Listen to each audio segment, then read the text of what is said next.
Hi and welcome to another quick video.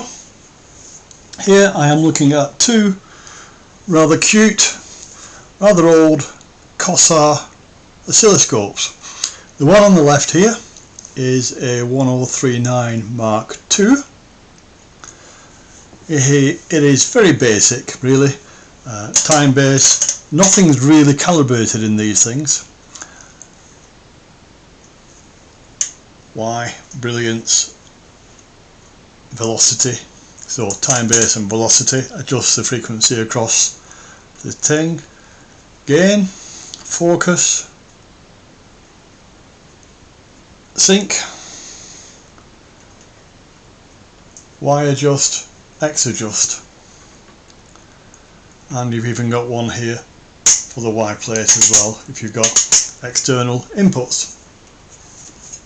So as I say, this one is a 1039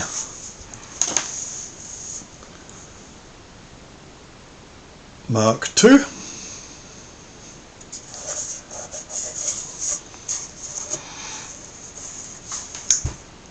Looks like it has got a bit of a mod. There's a banana socket inside there. The odd dent, a little dent there in the case. That should knock out, I'm sure. The next one is a bit more interesting. This is very similar, and I would tend to say the same basic chassis with X and Y position, time base, and again fine adjust, brilliance, Y gain, focus, X gain, and deciding where you're going to put the sync in. This one's got times 10 and times 1 on the Y input, 2S and Y2 or X1, so you can actually deflect it. Even got a plastic graticule on the front. Now this one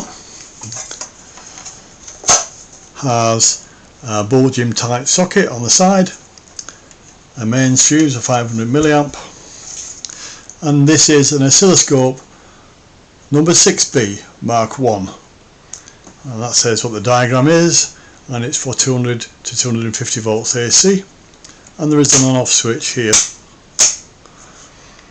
I'm not sure if that was original or a later edition. It also has on the side 5 inputs or outputs, I don't know yet.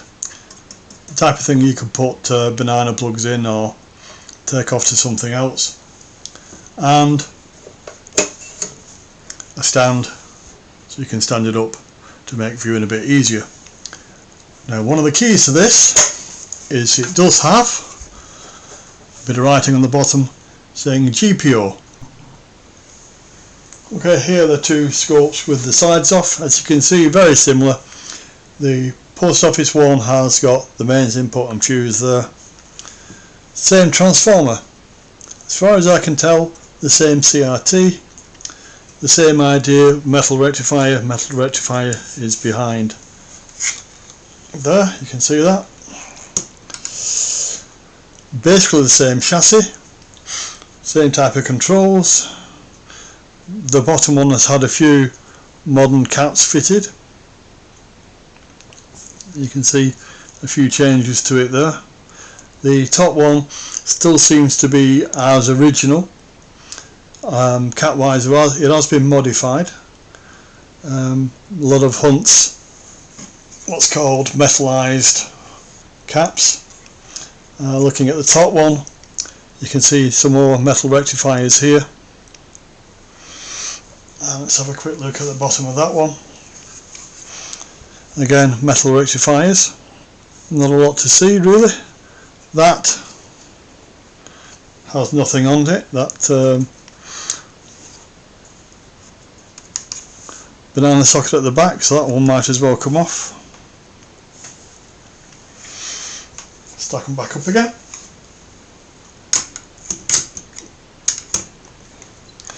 The major differences are the valves.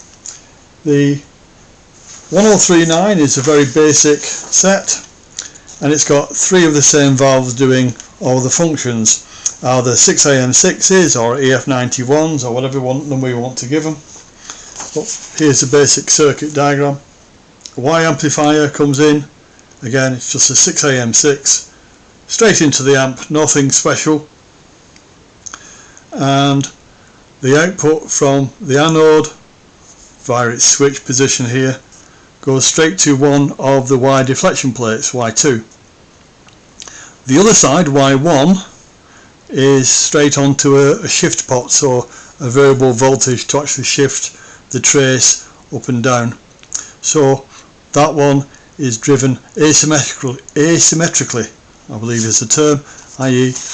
it's not driving it push-pull. Same on the X amplifier. The X is one side goes straight to a shift pot to set the center position for the X, and the other side of the X control, let's try and follow it, is here, comes up to the time base. So it's straight off the ramp from the 6AM6, providing the Miller Thyrotron type time base, driving one side of the X deflection plates. Sync. If you want to sync the waveform to the time base, you have to actually connect Y to sync, use the sync pot, gain control, whatever you want to call it there, to actually sync, so the waveform will then lock in to the time base. A very, very basic circuit. Mains transformer. Mains HT is here, typically around about 220 volts. One big smoothing cap, which is that one, and it's a split cap, it's a 32-32, one side is there and then the other side is here across chassis to the HT rail, and we've got two 8.2Ks in parallel providing the smoothing resistor in between the two caps. Higher voltage winding, we've got through a capacitor to a voltage doubler. This is negative going, giving you a negative voltage down at this end, so that the actual anode volts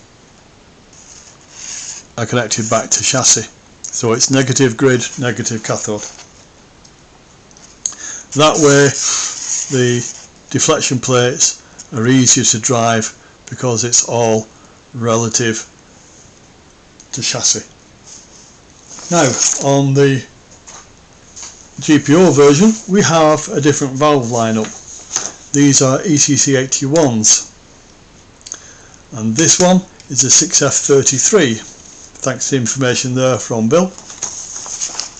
Although the circuit diagram is a bit harder to read, gives these a CV455, CV455, and this one a CV2209. So that is in fact a CV2209 I bought for it. It was missing when I bought it. It even gives a CV5302, I believe that's the right number, or a DH7-91 for that CRT. But again, it's got metal rectifier to give you 232 mic caps and a voltage, the same parallel type things there to give you 220 volts on the HT line, and very similar cap to a voltage doubler side there to give you the negative EHT required to drive the CRT. Too many abbreviations here, I do apologise. There is a couple of differences. Obviously this has got CV455s or ECC81s, so it's a dual triode in both positions there, that one and that one. So this one is the Y input stage, and the differences is the two anodes are now driving the deflection plates of the CRT symmetrically, so as one goes up the other one gets pulled down, and there's the same on the time base.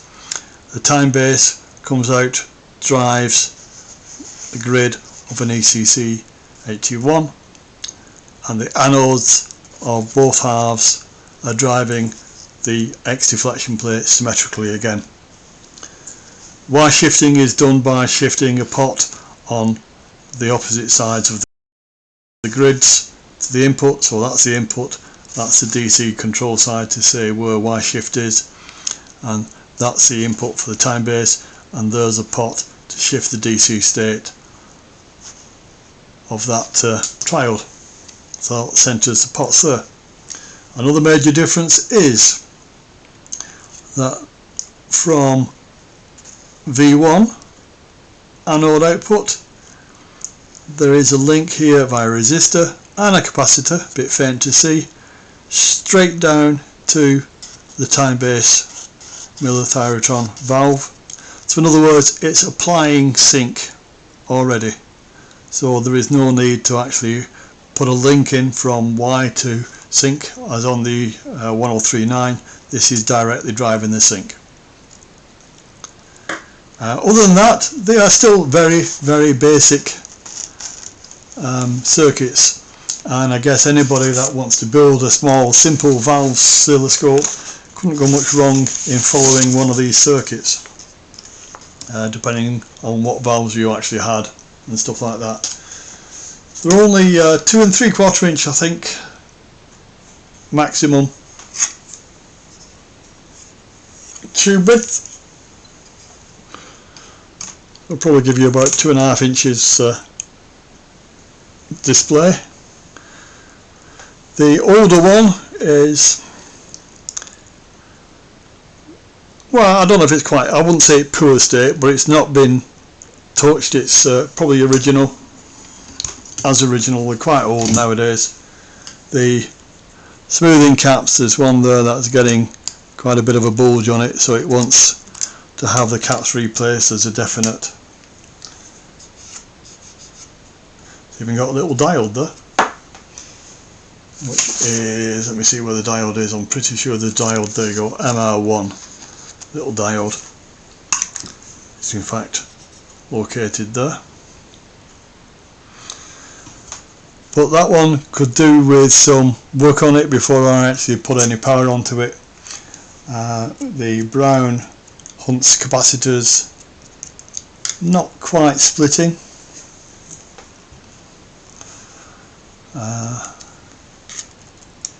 Looks like some of them could do with replacing though. It's something I'd recommend that they probably all got replaced before power got applied to that one. I say there has been signs of a few capacitors already changed on it at some point in its lifetime. There's 2 in there and 1 there. I'm not sure about that one. Looks like there's been a couple of cuts and some heat shrink put on them. But it doesn't look too bad. I'm sure that could get restored to power up if anybody was interested in that one. This one, no, the other one, the GPO version, I'm half tempted to run this up on a Variac to actually see if it will actually work. It looks in a lot cleaner condition. Black metallized Hunt's capacitors. It does have one modification put in here, this red wire and a blue wire cut off the switch. I've figured out what that is. It's fairly basic. It's something which is very easy to reverse. It does have some broken plastics on the Hunt's time-based capacitors here, so it could very well do with those caps replacing before power is put onto it. But it might be worth a try just to sort of see what happens as I say through a Variac. It looks in a lot better condition. No particular bulges, although saying that, yeah, that one's got a bulge on it, so that 3232 mic cap has gone there. So that wants a dose of replacing before there's any mains on it as well. But it'll be interesting. I shall do a bit of work on these, on this one anyhow, and try and get it to power up.